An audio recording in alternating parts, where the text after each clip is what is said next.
Kaip padaryti taisyklingą pristraukimą? Pristraukimai yra pakankamai sudėtingas, itin efektyvus ir universalus pratimas, kurio pagrindinė paskirtis yra treniruoti nugaros raumenis, specifiškiau nugaros plačiuosius, tai yra sparnus.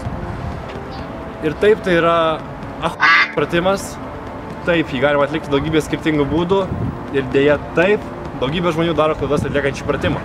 Nesvarbu sportuoja dėl savęs, užsiėmė fitneso ar gatvės gimnastiką. Pristraukimai yra vienas efektyviausių pratimų nugarai, o blogos technikos pasirinkimas neigiamai atsilieptų pratimo efektyvumui ir taip pat padidintų traumų tikimybę.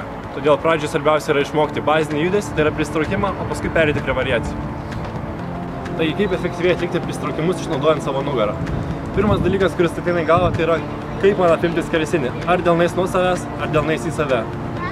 Svarbiausia suprasti, kad tai yra du skirtingi paėmimo būdai, kurie turi skirtingą paskirtį. Paimant delnais į save, aktyviau į darbą įsitraukia dilbių, žasto raumenis, konkrečiau tai yra dvigalviai žasto raumenis arba bicepsas, ir pečiai, paimant delnais nuo savęs, efektyviau į darbą įsitraukia nugaros raumenis ir tricepsas. Taip pat vyroja mitas, kad darant delnais į save yra lengviau, tačiau tai nėra nei lengviau, nei sunkiau, viskas priklauso nuo to, kaip efektyviai ištreniruotos tam tikros jūsų raumenų grupės.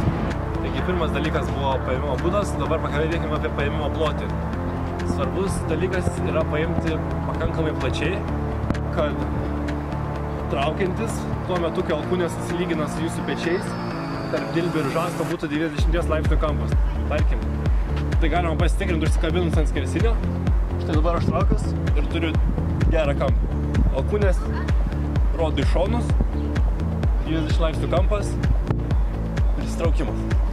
Norint, kad atliekant pristraukimą efektyviai darbą įsitrauktų sparnai, labai svarbi yra pečių pozicija. Jinai turėtų būti tokia. Pečius nuleidžiam šiek tiek žemyn ir atslenkam atgal, kad šiek tiek įsitemptų mūsų tarpmentiniai raumenys. Tokia pozicija traukiam. Jokių būdų pristraukimo gale nusileidžiame į laisvą kabėjimą. Išlaikome tą pačią poziciją. Taigi žinome savo paėmimo būdą, plotį, žinome kokia yra pečių pozicija, pabandykime atlikti taisyklingą pristraukimą. Taigi, paimu rankas šiek tiek plačiau negu pečiai, pasikabinu, pečius nuleidžiu žemyn, atitraukiu atgal, krūtinė šiek tiek ištiesta, traukiuosi, matote, mano alkūnės yra griežtai į šonus, galva žiūri tiesiai, užfiksuoju poziciją ir lėtai leidžiu. Reikia įsivaizduoti, kad nugaroje turite kišenes, į kurias norite kišti savo alkūnės. Tai reiškia, aš traukiuosi ir bandau kišti alkūnės į kišenes. Tai padidinsite tarpmentinį raumenų įsitraukimą ir maksimaliai suspausite savo sparnų raumenis. Dar vienas patarimas, kuris, manau, pravers jums, tai yra tai, kad darant pristraukimą nesusikoncentruokite į savo dilbių raumenis ar rankų raumenis. Juos bandykite atpalaiduoti, kalbėkite tik ant tricepso ir sparnų įtampos ir pristraukiant galvokite, kad norite alkūnėmis pasiekti žemę. Spauskite jas žemyn ir savaime įvyks pristraukimas.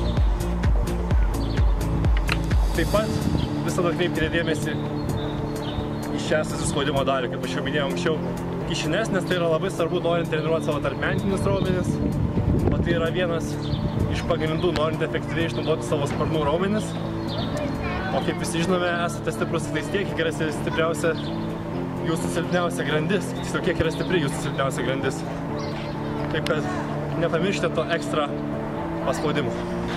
Taigi dar kartą pakartokime, kaip daromas pristraukimas. Rankos plačiau negu pečių plotyje, pečių suvedimas, nuleis žemyn, atitraukti atgal, kūnas įtemptas, tiesus ir pristraukimas. Užfiksuojam, leidžiamės, rankos prisitraukus 90 laipsnių, yra alkūnės griežtai į šonus, jokio spyruokliavimo, jokios inercijos.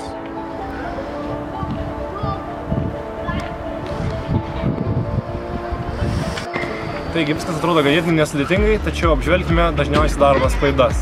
Pirma jų tai yra savęs apgaudinėjimas, inercijos naudojimas. Tai padaryti galima daugeliu būdų, tai yra kryžiuojant kojas, kojas keliant į viršų, darant pristraukimą, spardantis, darant mostus, arba taip pat ignoruojant negatyvią judesio fazę, nusileisti tiesiog greitai. Tai yra taip pat sukčiavimas ir savęs apgaudinėjimas. Nieko tokio naudoti inerciją tuo metu, kai jums nedaug trūksta iki taisyklingo prisitraukimo ir jūs tiesiog norit pralaužti tas barjerą, kuris susidarė. Tačiau tai, kas jums turėtų rūpėti pradžioje, tai yra ne prisitraukimų kiekis, kiek jūs galite spardyti kartų į viršų, o jo geras efektyvumas ir taisyklinga atlikimo technika, nes tai jums gali duoti didžiausią pliusą ir naudingumą. Jeigu jūs negalite padaryti taisyklingo prisitraukimo, tai būkit žmonės, nesispadykit, nesratykit ant to skersinio, pradėkite daryti australiškus prisitraukimus. Kai jausitės patogiai darydami australiškus prisitraukimus, darykite prisitraukimus, kai rankų žiūri vieną į kitą. Štai taip. Taip pat jums į pagalbą gali ateiti negatyvus prisitraukimai, tai reiškia, kad aš užsilipu ant skersinio, kabu ir kuo lėčiau nusileidinėju žemyn. Padarykite maksimaliai kelis nusileidimus, nors jums neišeina prisitraukti viršų, tačiau raumenų pratinimas prie pilnos amplitudės judesio padės jums greičiau įsisavinti patį prisitraukimą. Inercijos naudojimas gali padidinti skaičius ant popieriaus, tačiau viskas, ką tai padaro, tai yra įjungia papildomus raumenis rankose bei papildomus raumenis, kurie supa sparnus ir taip sumažėja pratimo efektyvumas nugarai. Taip pat tai padidina traumos tikimybę, jeigu jūs esate ką tik pradėję mokytis prisitraukimus. Antra dažnai pasitaikanti klaida tai yra alkūnės, kurios yra atstatytos į priekį vietoj to, kad būtų atstatytos į šonus.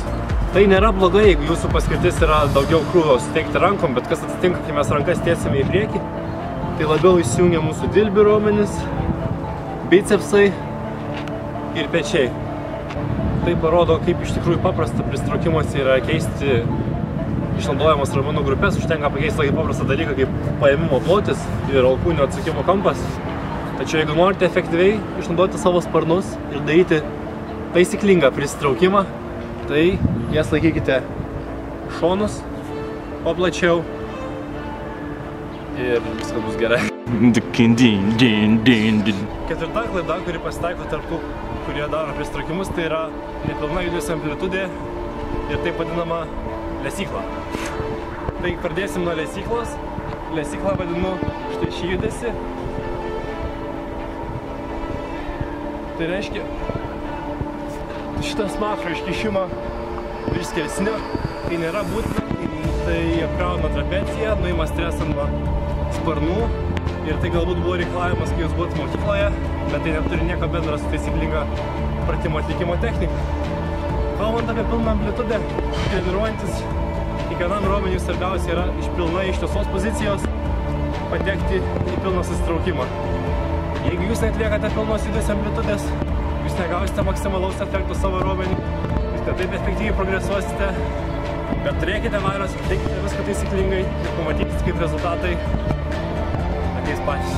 Jeigu atkreipsite dėmesį į visas mano išvardintas klaidas, netrukus pastebėsite, kaip gerėja jūsų prisitraukimai ir vis labiau jaučiate, kaip tvirtai dirba jūsų sparnai, būtent šio pratimo metu. Bet taip pat norėčiau pabrėžti, kad darant prisitraukimus yra galybė variacijų, kurias galima panaudoti siekiant kitokių dalykų, tarkim siekiant išmankštinti tricepsus, pečius, bicepsus, dilbius. Ir šiaip, jeigu tarkim užsiimat gatvės gimnastiką, tai šitas skersinis turi 100 skirtingų pratimų variacijų. Tad norėčiau jums kelias jas parodyti, kelias bazinės, kurios galbūt jums bus aktualios, kai jūs įvaldysite paprastą prisitraukimą. Taigi tuoj su Povilu rodom.